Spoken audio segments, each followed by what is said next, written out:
Voilà. Je laisse le micro, Inch'Allah, à Karim et je reprends après. Salam alaikum. Allô, allô, est-ce que j'ai du son?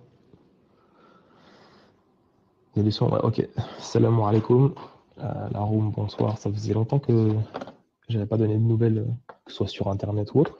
Donc ça fait plaisir d'être avec vous. Je vais vous donner juste quelques petites infos supplémentaires par rapport à ce que vient de dire Boys. Euh, En gros, la personne, il faut savoir déjà que c'est un frère, ex-frère de Belgique. C'est une personne en fait qui a étudié, en tout cas, bon, après, qu'elle ait bien étudié ou qu'elle ait mal étudié, ça c'est un point secondaire. Mais en tout cas, elle aurait étudié en tout cas à peu près 5-6 ans à Médine. Il aurait aussi fait des études un petit peu en Égypte et au Maroc. Euh, le problème qui se passe, c'est que, comme a dit Boyce tout à l'heure, c'est que c'est pas parce qu'une personne elle peut avoir 36 diplômes, 75 années d'études, que ça va faire quelque chose. Pourquoi? Parce que la preuve, euh, la personne est quand même revenue en arrière. En Égypte, il est resté 3 semaines. Ouais, bon, bah, c'est pas grave, il est resté un petit peu quand même. En fait, c'était juste pour dire que voilà, c'est pas ça qui va changer quelque chose. Ce qui compte, c'est voilà, c'est d'avoir le cœur connecté à Allah. Et on voit voilà, des convertis comme ça. Mais de toute façon, c'est parce que ça marque le fait de voir des convertis qui reviennent en arrière. Mais si on prend les robots de service qui applaudissent, c'est pas mieux.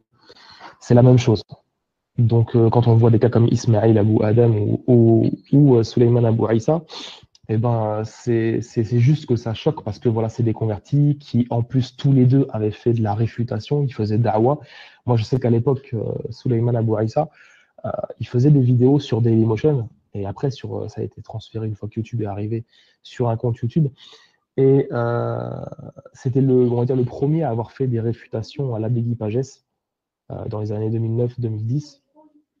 Allez, wa alaykoum salam. Et donc, cette personne-là, elle avait marqué quand même les gens, en tout cas dans le milieu, parce que voilà, il faisait quand même des choses assez correctes pour l'époque, donc il y a presque 6-7 ans, même peut-être plus, presque 8 ans. Et donc, voilà, ce qui s'est passé, c'est que la personne, elle a subi un revirement depuis quelques temps. Moi, je lui ai parlé pendant un an, de 2016 à 2017. Tout avait l'air très bien. Enfin, rien n'aurait pu m'orienter vers même un quelconque doute. Donc, ça qui a été un petit peu trompeur, en fait, parce que la personne, elle parlait avec moi tout en ayant ne serait-ce que même plus des doutes, puisque à l'époque où on parlait encore ensemble, la personne avait déjà apostasié de ce que je comprends, vu les datations qui sont présentées devant moi par les différents rapports. Et donc, voilà, ce qui est triste, voilà, c'est ce double jeu. Et surtout que moi, il y a quelque chose que je ne comprends pas. Si la personne me connaît, ou qu'elle connaît des gens comme Boys, etc., puisqu'il suit ses vidéos, si tu as des doutes, pourquoi tu ne nous en parles pas? En fait, il y a quelque chose derrière qui n'est pas normal. En fait, ça cache quelque chose d'autre. C'est pas possible. Si tu es honnête avec toi-même, si tu es honnête envers Dieu, même si tu considères que tu veux changer de religion, ça c'est ton problème. Mais pourquoi est-ce que tu n'en parles pas à des personnes qui essayent en tout cas un petit peu d'être compétentes dans le domaine? Pourquoi tu ne vas pas voir Boys ou d'autres, leur poser une question? Tu leur envoies un email, tu leur envoies ce que tu veux, mais tu vas discuter avec eux juste pour pouvoir savoir si je sais pas, ton cheminement, ce que tu vas faire maintenant, ça vaut quelque chose ou non. Surtout que moi, je lui parlais quasiment tous les jours, parce qu'on s'envoyait des messages par WhatsApp, etc. Donc, on avait un contact quotidien. Puis un jour, en fait, j'ai plus eu de nouvelles. Mais bon, ça ne m'a pas voilà, alarmé pour autant. Et voilà, au Ramadan, il m'avait envoyé encore un message en me disant tout en bon Ramadan, etc. Et il me disait juste qu'il avait des choses à faire. Et puis j'ai appris, il y a 2 semaines ou une semaine après, qu'il avait apostasié, qu'il avait sorti sa femme et ses enfants de la religion et qu'il était revenu, qu'il était devenu chrétien trinitaire. Moi, ce que je ne comprends pas, c'est ce problème-là. Il y a forcément autre chose. Soit il y a une carotte qui est derrière, soit il y a, je ne sais pas, pas un bien de ce monde, mais il y a un problème. D'une part, tu aurais dû m'en parler. La première chose, c'est de venir au moins, puisque je parle avec toi tous les jours, m'expliquer c'est quoi tes doutes. Si tu t'accroches à Dieu, etc., si tu as un doute, viens en parler. Il est où le problème? Surtout que tu sais que je suis très ouvert. Donc ça, c'est le premier problème. Deuxièmement, euh, tu prends la responsabilité tout seul de sortir de la religion, sortir ta famille, etc. Et ensuite, tu me bloques et tu bloques les autres de toutes parts. C'est-à-dire que plus de nouvelles, tu supprimes les comptes, tu supprimes de Facebook, etc. Donc je pense qu'il y a autre chose qui est derrière. Alors, on ne peut pas rentrer dans la conjecture, mais en tout cas, tout ce comportement-là, il n'est pas normal. Moi, par exemple, je connais énormément de gens qui ont des doutes sur l'islam, et ils viennent m'en faire part. Ils viennent me parler, ils viennent m'envoyer un message, ils viennent me dire que ça va pas, après, je suis pas bien, nanana. Donc ça, c'est très bien. Mais que tu fasses les choses tout seul comme ça et qu'ensuite tu bloques les personnes, je pense qu'il y a un gros problème qui est derrière. Juste le vrai problème que nous, on peut, pas nous, mais qu'on peut rencontrer, c'est s'il commence à faire des vidéos, pourquoi on va être obligé de monter contre lui et ça va même plus être une réfutation, ça va être obligé de le décomposer parce que vu qu'il sera sorti de l'islam, pour les gens d'en face, c'est du pain béni. Ça veut dire que c'est un mec, il a l'arabe, c'est un mec, il a une sorte de statut, il vient de Médine, il a fait des études là-bas, etc. Donc, ils vont jouer la carte de cette personne a un statut et donc on peut l'utiliser et s'en servir contre eux. Donc, c'est pour ça que c'est un petit peu chiant. Et donc, j'espère en tout cas qu'il ne fera pas la bêtise de faire des vidéos contre l'islam, parce que sinon, on sera obligé de l'activer encore plus que même un chrétien, puisqu'en fait, ce sera un apostat qui là déclare la guerre à l'islam. Donc, ce sera encore un niveau supérieur. Donc, voilà. Je voulais juste vous apporter quelques petites précisions comme ça, et puis juste vous faire un tout petit rappel rapide, c'est que, voilà, c'est pas parce que on a des diplômes, c'est pas parce que on suit des gens, qu'on a étudié quelque part, etc., que ça vaut strictement quelque chose. Comme a dit le frère Boyce tout à l'heure, ne vous accrochez pas à des noms. Les noms, ça vaut rien, surtout que ces noms-là peuvent s'effondrer. Imaginez toutes les personnes qui s'étaient accrochées à lui il y a 8 ans. Ceux qui ont appris ça maintenant, qu'est-ce qu'ils diraient? Ceux qui ont suivi Ismaël Abu Adam, donc le petit rouquin des États-Unis, pareil. La personne, elle faisait des réfutations, elle faisait plein de choses. Et quand on l'a suivi, ensuite, il s'est effondré aussi. Donc en fait, c'est pour ça il faut jamais s'accrocher à quelqu'un de manière à 100%. On s'accroche qu'à Dieu. Et s'il y a des gens qui font des choses bien pour Dieu, eh ben on les suit.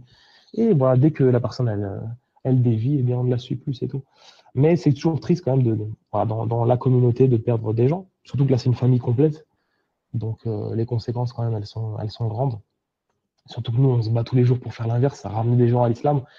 Et là, quand on perd quelques soldats, entre guillemets, ben voilà, ça fait toujours mal au cœur, comme je l'avais dit dans la conférence que j'avais faite de la grande catastrophe, parce que ça rentre là-dedans.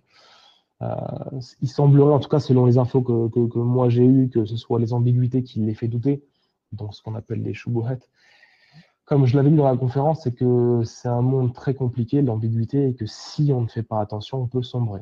Alors après, que la personne ait été sincère ou pas, ça c'est autre chose. Mais en tout cas, il semblerait que ce soit une des causes principales qui les fait chuter.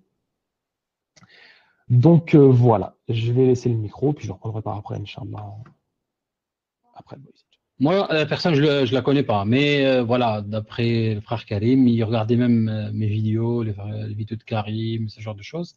Il faisait aussi des vidéos réfutation il y a très longtemps. Sa dernière vidéo, elle date, je crois, de 1 an, concernant la réfutation et tout ça.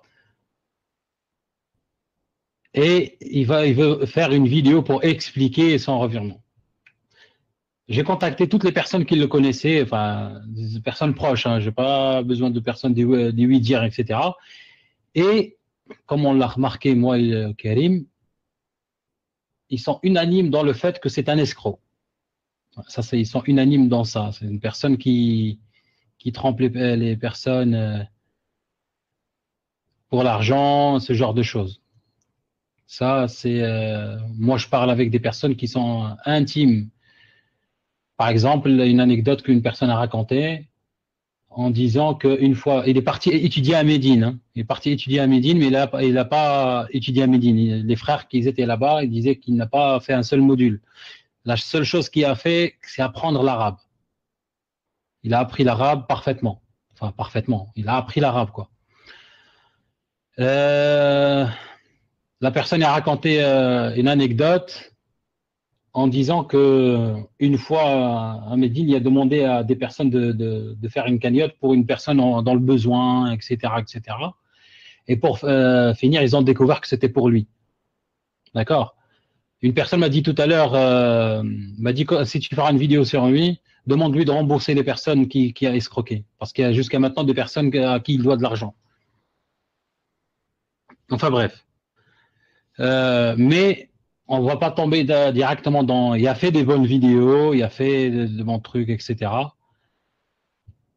Ce genre de choses, on peut pas dire que la personne était dans l'islam, était super bien, et après a quitté l'islam, c'est devenu... on va pas faire comme les juifs. Mais les choses doivent être dites. Son beau-frère, par exemple, il n'est pas étonné du tout du fait qu'il a apostasie.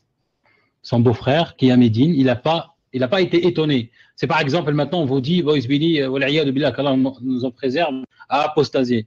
Peut-être qu'il y aura beaucoup de personnes qui seront étonnées. Non, pas lui, c'est pas possible, etc. Mais cette personne-là, non. Vous comprenez? Ils n'ont pas été étonnés. Ils n'ont pas été étonnés. Comme ça. C'est une personne qui se fait nommer, le frère Karim peut vous l'écrire, Inch'Allah. Ismaël Roland, quelque chose. Enfin bref. Pourquoi on parle de ça ce soir? Parce que ça, c'est un rappel pour nous. Hein. Nous, ceux qui font les réfutations et tout ça, et rappel pour vous aussi. D'accord? Sulayman Abou Issa, voilà. C'est comme ça qu'il se nommait. Maintenant, il a repris son nom, c'est Roland quelque chose. Oui, l'autre fille, oui.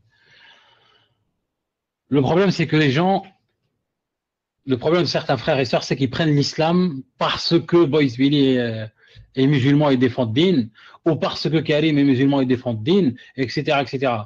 Mais si Boys Billy a fléchi, si Karim a fait pareil, si tel, il n'y a plus d'islam. Ça veut dire l'islam est faux? Non, c'est pas vrai. Je vous fais un rappel quand le prophète Mohammed est mort. Qu'est-ce qu'ils ont dit? Le prophète est mort, mais Allah ne meurt pas. Vous comprenez un petit peu? C'est ça le truc. L'islam n'est pas vrai parce que moi, je suis musulman. Ou parce que tel acteur et actrice ont délaissé l'égarement, ils sont devenus musulmans. Ou telle personne a délaissé le christianisme parce que... Ou, vous comprenez un petit peu? Parce qu'il y a certains frères et sœurs, malheureusement, ils sont musulmans parce qu'ils sont, par exemple, là, ils disent, c'est la vérité parce que telle personne s'est convertie à ça. C'est stupide. Vous comprenez un petit peu? Je veux plus être musulman parce que telle personne a apostasie. Non, moi je vous fais le rappel. Le premier qui a apostasie, c'est qui? C'est qui le premier qui a apostasie, qui a eu toutes les preuves qu'il voulait? C'est qui? Iblis. Iblis, il vivait avec les anges. Il connaissait ce que nous, on ne connaît pas. Vous comprenez? Et lui a apostasé. Il a désobéi à Allah subhanahu wa ta'ala, malgré, regardez bien on va dire le paradoxe, il a désobéi à Allah subhanahu wa ta'ala, mais il a juré par Allah subhanahu wa ta'ala de nous égarer, nous, êtres humains. Vous comprenez un petit peu? C'est pour ça que je vous ai dit, ne soyez impressionnés par personne, ni personne. Si vous êtes musulman pour Allah subhanahu wa ta'ala et pour vous. Parce que vous craignez Allah subhanahu wa ta'ala, parce que vous croyez Allah subhanahu wa ta'ala, etc. Pas parce que Boys Billy est musulman, ou parce que Karim est musulman, ou parce que Ahmed Didat rahimahullah est musulman, ou parce que non. C'est ça qu'on essaye le message qu'on essaye de faire passer. Il ne faut pas tomber dans ce piège. Et je vais vous dire pourquoi. Parce que ces pseudo-apostats, ils utilisent ça contre nous. Ils utilisent ça contre nous. J'étais musulman, j'ai quitté l'islam. Avec cette phrase, rien qu'avec cette phrase, ils l'utilisent pour mettre du doute dans la tête du musulman. Vous comprenez un petit peu? et utilise cette phrase, bien sûr, pour se faire un nom dans le milieu islamophobe, etc. Comme par exemple Ismaël Abou Adam, l'euro là que j'ai réfuté en 2 vidéos.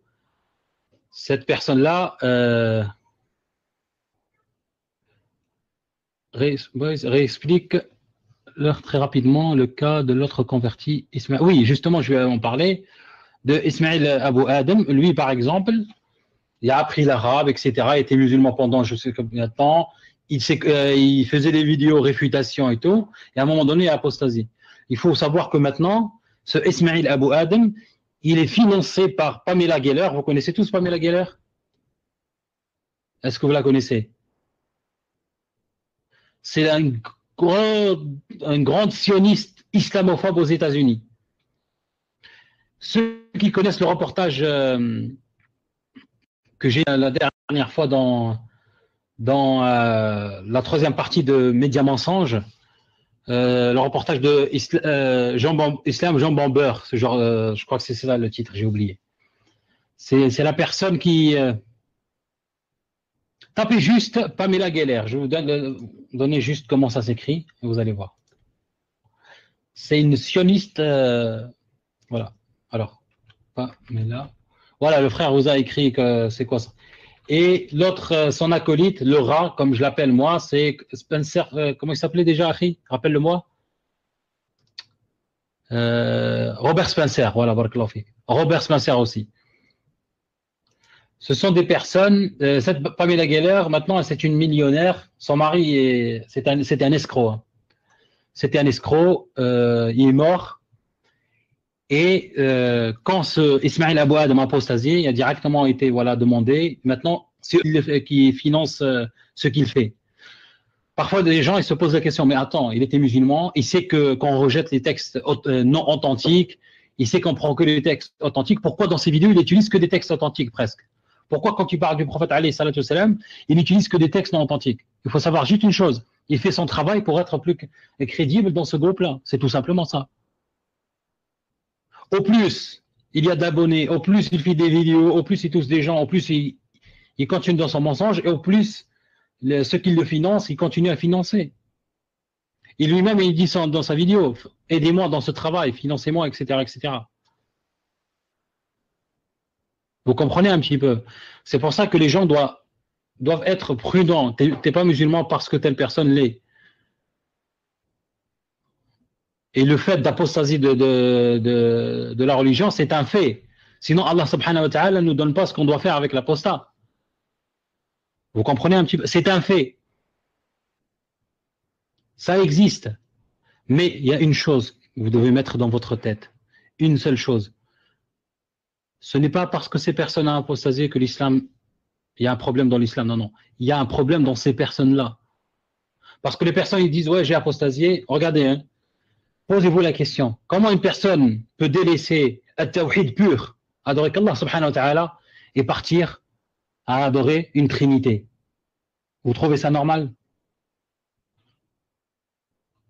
Il faut juste réfléchir à ça. Comment quelqu'un, il délaisse le tawhid pur, il part vers la trinité? Vous comprenez un petit peu? Il faut juste réfléchir. Il n'y a pas de logique. Et ces personnes-là, ils ne vont pas te dire, ouais, j'ai apostasié parce que j'avais pas d'argent, parce que je voulais de l'argent, je voulais être connu, parce que la personne en question dont je parle, pas Ismaël Abou Adam, la personne, le nouveau apostat là, comme j'ai dit tout à l'heure, il aime l'argent, il aime la célébrité. Ça, c'est les personnes qui le connaissent. Et pas une, pas deux, pas trois. D'accord? Mais, je vais passer le micro au frère Kérim, mais il faut savoir juste une chose. Moi, que j'ai juré par Allah subhanahu wa ta'ala, que si il lève le petit doigt pour essayer d'égarer les musulmans, je ferai de mon mieux, je vais délaisser toutes les vidéos de côté, je m'occuperai de son cas, Inch'Allah. Moi, il y a le frère Karim, et le collectif, etc., etc. Ça, c'est clair et net qu'on ne va pas le laisser jouer avec le cœur des musulmans comme ça. Wa alaykoum salam. Ça, il n'y a pas à discuter. Wa alaykoum salam wa barakatuh. Ouais, le frère ICR, etc. Toute personne qui fait des vidéos, etc., on ne va pas le laisser. c'est facile d'essayer de. Parce que moi, j'ai des discussions avec des personnes, ils disent ah, c'est dommage. Oui, c'est dommage, mais pour lui surtout. Oui, c'est vrai que voilà, il s'est égaré, il a égaré sa femme. C'est égaré tout seul, d'accord. Il a égaré sa femme et maintenant avec les enfants, subhanallah. C'est ça qui est dangereux. D'accord. Et lui, il fait le statut, genre, j'ai étudié à Médine. Attends, attends, attends. Ça veut rien dire que tu as été à Médine. D'une personne qui a apostasié il n'y a pas si longtemps, ça. D'accord. Ça veut rien dire. Hein. Il ne faut pas être impressionné par les titres, les frères et sœurs. Oui, elle aussi. Au début, non, mais après, voilà. Et maintenant, un certain chrétien, il pompe un petit peu son, son, euh, son torse en disant ouais, j'ai fait des doigts pour eux. C'est pour ça qu'ils étaient guidés. Il va faire une vidéo pour expliquer, mais peu importe la raison. Oui, elle a tenu plus que lui, c'est 6 mois. Mais en plus de tout ça, Akhi Karim, comment une vraie musulmane peut rester avec un homme qui a apostasie pendant 6 mois? Moi, c'est ce que j'ai reçu des frères qui connaissent personnellement les personnes, pendant 6 mois. Tu comprends ce que je veux dire? Comment une musulmane qui se respecte, qui a peur pour ses enfants et qui aime Allah subhanahu wa ta'ala, reste avec un apostat pendant 6 mois?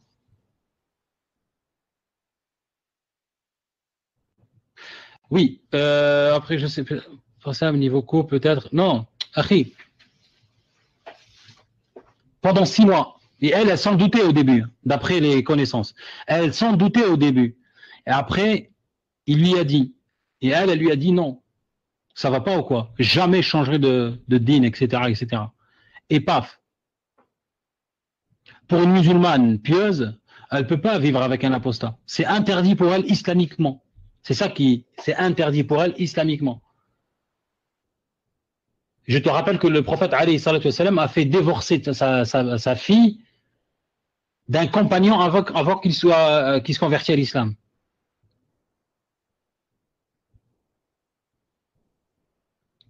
Voilà. C'est pour ça que je dis peut-être que la personne, elle aussi, elle a des lacunes. Mais bon, on va pas rentrer dans la spéculation. D'après eux, ils sont revenus au christianisme parce qu'ils ont pris des choses qu'ils n'ont pas compris avant dans le christianisme. On va rire quand ils vont nous sortir ça euh, avec des scopes. On verra, Inch'Allah. Et je finis avec un verset, je passe le micro. C'est dans Surat al-Baqarah. D'accord?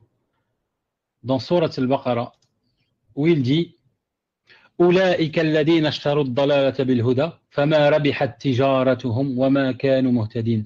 Ça veut dire ceux qui ont troqué le mauvais chemin avec la guidée, ils ont troqué le mauvais chemin avec la guidée, et leur négoce n'a point profité. D'accord? Leur négoce n'a point profité. Si quelqu'un peut mettre en français, s'il vous plaît. Alors, je vais vous donner c'est quoi le numéro de Aya. Attendez. Moi, je vais le mettre en arabe. Je ne sais pas si ça va passer. Voilà. C'est la numéro 16. Si quelqu'un peut en français, je vais essayer de mettre en arabe. Je ne sais pas si ça passe. Voilà. Barakallahu fik, ukhti la lectrice. Voilà. أولئك الذين اشتروا الضلالة بالهدى فما ربحت تجارتهم وما كانوا مهتدين. Ce sont eux qui ont troqué le droit chemin contre l'égarement. Eh bien, leur négoce n'a point profité. Ils ne sont pas sur la bonne voie.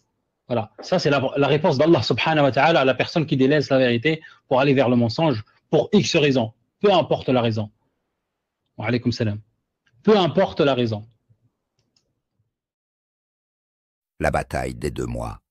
Bruno, avant conversion. Eh, Souleyman, t'es sûr que c'est bien toi? Parce que là, t'as un sacré problème d'identité. Moi, j'étais juste un gars paumé, fan de foot, et je passais mes journées à traîner. Toi, tu te prétends évangéliste protestant qui a passé 4 ans à étudier la Bible? Tu t'es transformé en super théologien pendant que je jouais au foot? Souleyman, après conversion.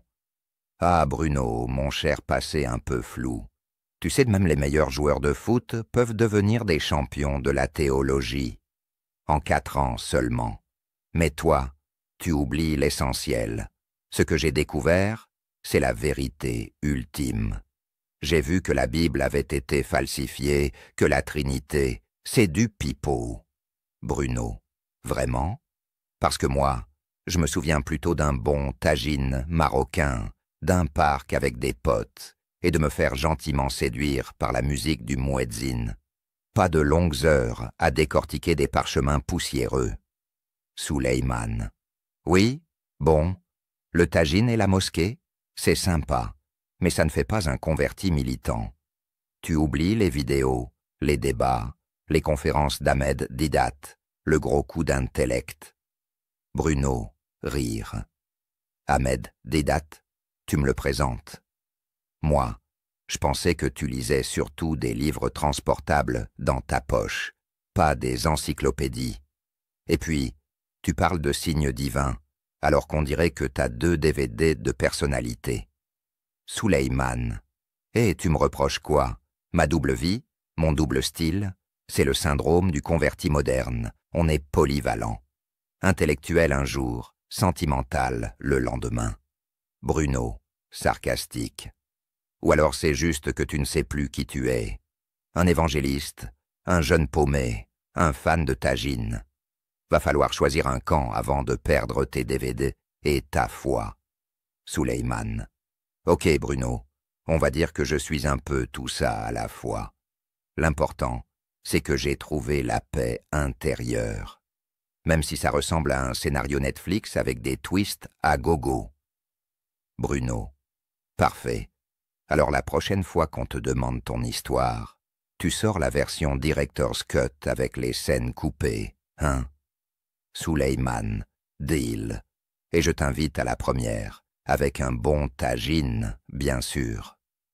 Fin du débat. L'essentiel, c'est que les 2 versions cohabitent, même si elles se tirent un peu la bourre. Après tout, on a tous plusieurs personnages en nous, non, Bruno? Avant conversion, un peu gêné. Attends. Tu vas me dire que je suis passé de fils d'une juive ashkénaze à évangéliste protestant? Genre, j'ai fait le grand écart spirituel sans même m'en souvenir? Moi, qui ai grandi avec les gefilte fish et les histoires du shtetl, je serais devenu expert en Bible protestante en 4 ans? C'est quoi la suite? Je me mets à manger du tagine et à chanter l'Adan. Souleyman, confident, souriant. Exactement, Bruno. Pourquoi choisir entre la gefilte fish et le tagine quand tu peux avoir les 2? Le juif ashkénaze dans le placard, le protestant dans la bibliothèque et le musulman dans le cœur. Un vrai cocktail spirituel multisaveur? Bruno, perplexe. Multisaveur. Moi j'appelle ça un plat indigeste. Sérieusement, tu as 4 ans d'études bibliques. Tu dénonces la falsification chrétienne et la Trinité. Et pendant ce temps, tu oublies de nous dire que ta mère te préparait la challah le vendredi soir. Souleyman, malin. Oh ça, c'est juste une petite anecdote qui ne fait pas partie du discours officiel. On ne mélange pas trop les influences, sinon ça fait jaser.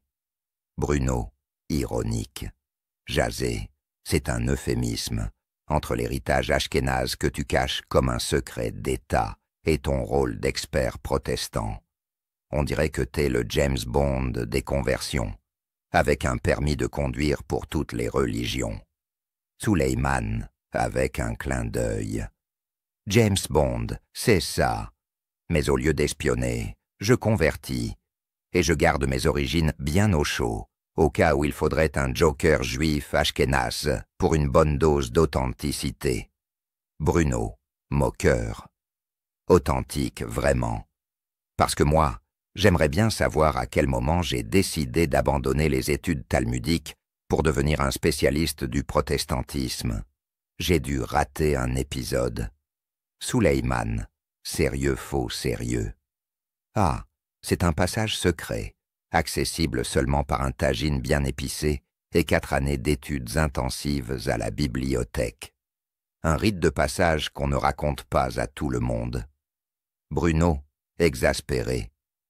Bon, si je suis censé être juif ashkénaze, protestant et maintenant musulman, à ce rythme je vais finir par être un rabbin, un pasteur et un imam en même temps. Tu crois que ça passe au bureau des conversions? Suleyman, philosophe. Avec un peu de tagine et de bonne volonté, tout passe, mon ami. Même un triple diplôme spirituel. Après tout, c'est ça, la magie de Suleyman. Un peu juif, un peu protestant, beaucoup musulman. Bruno soupire. Irrésistible ou insaisissable, ça dépend du point de vue. Moi, je veux juste comprendre. Comment on fait pour ne pas perdre ses clés dans cette pagaille religieuse? Suleyman, rire. Facile, je les confie à l'imam ou au rabbin. Comme ça, il y a toujours quelqu'un pour les retrouver. Suleyman, Bruno et le miroir de la confusion. Sur scène, un homme se regarde dans un miroir. D'un côté du miroir, Suleyman, barbu, vêtu comme un converti modèle. De l'autre côté du miroir, Bruno, plus jeune, en chemise, une kippa de travers sur la tête et une Bible dans la main. Suleyman, salam alaykoum wa rahmatullah. Moi c'est Suleyman, Abu Assia wa Issa, ancien évangéliste protestant. 4 ans de Bible, frère. J'ai démonté la Trinité comme on démonte une armoire Ikea sans notice. Bruno, miroir. Attends, quoi? Tu viens pas de dire que t'es fils d'une juive ashkénaze, que t'as grandi avec des knish, des latkés et le Talmud dans le salon? Suleyman. Oui, bon, un petit détail, Bruno. Un petit détail, Bruno, c'est moi. Enfin toi, enfin nous. T'es en train de dire aux gens que t'as étudié la Bible comme un pasteur pendant 4 ans, alors qu'à 15 ans, t'étais encore en train de galérer à prononcer bar mitzvah. Suleyman, gêné. D'accord, j'ai peut-être enjolivé un peu. Bruno, enjolivé? Il y a 2 versions de ton témoignage. Dans une, t'es un évangéliste passionné qui démonte le dogme chrétien, et dans l'autre, t'es un ado paumé qui découvre l'islam entre un tagine et 2 Marocains dans un parc. Choisis un film, frérot. On n'est pas sur Netflix ici. Suleyman. Oui, mais dans les 2 cas, je suis sincère. Bruno. Ah ouais? Parce qu'un jour, tu dis que t'es choqué par la falsification biblique grâce à tes recherches personnelles. Et un autre jour, tu te convertis en février 2002 après avoir été séduit par l'odeur de la moquette dans la mosquée. Faudrait savoir, c'est la théologie ou le parfum d'ambiance qui t'a convaincu? Suleyman. C'est un mélange des 2, c'est ça la spiritualité. Bruno, ironique. Une spiritualité goût, patchouli? Alors, Suleyman, regarde, j'ai même acheté 19 livres d'Ahmed Didat. Bruno. Ouais, et dans l'autre version, tu dis même pas que t'as lu un livre. Tu passes direct de footballeur déçu à musulman convaincu, en 2 tagines et un appel à la prière. Même Netflix ferait pas un scénario aussi rapide. Suleyman s'évade. Écoute, il y a un truc que j'ai jamais osé avouer. Bruno. Oh non, tu vas pas me sortir le coup des khazars encore? Suleyman, regard mystérieux. Si, on est peut-être khazars. Bruno, yeux au ciel. Et voilà, le combo magique. Juif ashkénaze, protestant passionné, musulman inspiré, et maintenant, khazar mystique. T'es un gilet multireligieux. Suleyman. Tu comprends pas? C'est une identité fluide, un destin cosmique. Bruno. Frérot, t'as plus d'identité que mon smartphone Adcock. Et toutes tes conversions ont des scénarios différents. À ce stade, je me demande si tu t'es converti ou si t'as juste confondu les films dans ton lecteur DVD. Suleyman, fièrement, mais j'ai trouvé la vérité. Regarde combien je suis en paix. Bruno, en paix? Avec 3 versions de toi-même qui se battent dans le même corps, on dirait un épisode de C'est pas sorcier, spécial identité religieuse. Suleyman. Et pourtant, malgré tout ça, je suis toujours moi. Bruno. Oui, mais quel toi? Le Bruno juif ashkénaze? Le Bruno évangéliste protestant? Ou le Suleyman qui a vu la lumière à travers un tagine? Suleyman, souriant. Peut-être que je suis tous à la fois. Ou peut-être que je suis juste très confus. Bruno, souriant aussi. Ou peut-être que t'as juste trop regardé les vidéos YouTube de ta propre chaîne. Lumière sur le miroir, les 2 se regardent, haussent les épaules et sortent ensemble bras dessus, bras dessous. Moralité, quand tu veux plaire à tout le monde, tu finis par ne plus savoir qui tu es. Mais au moins, t'as du tagine. Chez ces peuples, Alexandre abolit aussi la sorcellerie repoussante, inhumaine ou impie. Faut-il dire plutôt en sorte qu'il leur soit impossible ni par le feu, ni par le fer, ni par quelque autre entreprise, de forcer les portes qu'ils avaient édifiées, ni de s'enfuir. Mais ils le feront dans les derniers temps, selon la prophétie d'Ézéchiel, qui dit qu'au dernier jour de l'accomplissement du monde, Gog et Magog sortiront envahir la terre d'Israël. Ce ne sont autres que ces peuples et ces rois qu'Alexandre a enfermés dans les limites de Borée, Gog et Magog, et Anoug et Aneg, et Achénaz et Diphar, et les Photiniens et les Libyens, et les Euniens et les Pharisiens, et les Déclèmes et les Armates, et les Thébléens et les Armatianes, et les Chamondes, Gog et Magog, sortiront envahir la terre d'Israël. Ce ne sont autres que ces peuples et ces rois qu'Alexandre a enfermés dans les limites de Borée, Gog et Magog, et Anoug et Aneg, et Achénaz et Diphar, et Achénaz et Diphar, et Achénaz et Diphar, et Achénaz et Diphar. Alors, vous racontez dans vos mémoires que vous descendez d'une lignée de juifs russes, vous dites des juifs des steppes, des Khazars convertis. C'est quoi des Khazars convertis? Les Khazars, il y avait entre le 7e et le 9e siècle un grand État au milieu de la Russie, l'État khazar, qui était des Turkmènes en fait, c'était un empire marchand, et à l'époque où tous les polythéistes, animistes, chamanistes ont été amenés à se convertir au monothéisme, les Russes de Kiev ont choisi la religion orthodoxe et les Khazars ont choisi la religion juive. Et c'est ainsi que ce grand empire a été un empire juif, et puis que les Slaves l'ont conquis, et finalement tous les Askénazes, ou presque, sont des Khazars repoussés, sans arrêt, repoussés par les Slaves au cours des siècles. Voilà. Voilà. Noor al-Ahlam, alias Bruno Suleiman, médite sur un tapis volant légèrement instable. Soudain, le mur s'ouvre en hologramme. Debeka Infinite entre, l'air préoccupé, tenant une tablette gravée de runes en hébreu et en émoji. Noor al-Ahlam, je croyais que tout avait été dit. Les tagines, les conversions, le miroir, c'est fini, non? Debeka Infinite, sombre, dramatique. Il reste un détail, un petit oubli mystico-historique dans la matrice. Noor al-Ahlam, relevant un sourcil comme dans un drama turc. Encore un détail. T'es sûr que je suis pas aussi l'arrière-petit-neveu d'Atlantis? Debeka Infinite, posant la tablette avec fracas. Tu viens d'une lignée, disons, ancienne. Certains diront légendaire, d'autres bibliquement problématique. Noor al-Ahlam. Tu veux dire, genre fils de Caïn version Marvel? Debeka Infinite, plus ancien encore, tu viens du peuple des Khazars, éclair, tambour, une chèvre éternue dans le fond. Noor al-Ahlam, paniqué, les mains sur la tête. Khazars, c'est pas eux que certains confondent avec Gog et Magog. Debeka Infinite, sérieux, voix grave. Voilà, tu as dit les mots interdits, Gog et Magog. Noor al-Ahlam. Mais attends, j'ai lu ça sur un forum entre deux recettes de shakshuka. Debeka Infinite. Il y a une ancienne théorie que certains prennent très au sérieux, ou pas, qu'une branche perdue des Ashkénazes viendrait du peuple de Gog et Magog. Noor al-Ahlam. Les yeux qui tournent, façon manga, voix tremblante. Attends, tu veux dire que pendant tout ce temps, je croyais que j'étais un ex-évangéliste en quête de lumière, alors que j'étais peut-être un descendant d'un boss final de l'Apocalypse? Silence, une mouette crie. Noor al-Ahlam, en larmes, dramatiquement assis sur un tapis antidérapant Ikea. Je suis une créature apocalyptique. Je suis pas un James Bond mystique. Je suis une sorte de vilain en attente de fin du monde. Debeka Infinite, le réconfortant avec une tisane.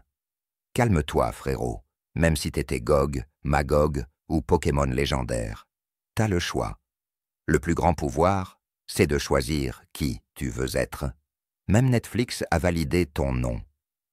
Noor al-Ahlam sèche une larme avec son tapis. T'as raison. Peut-être que j'étais Bruno, peut-être Suleyman, peut-être un agent des Khazars Magog, mais aujourd'hui, il se lève, lumière divine, il met une écharpe violette, Noor al-Ahlam. Aujourd'hui, je suis Noor al-Ahlam, et je vais rêver plus fort que toutes les théories complotistes du monde. Écran noir, texte blanc qui s'affiche, basé sur aucun fait réel, sauf les mojitos mystiques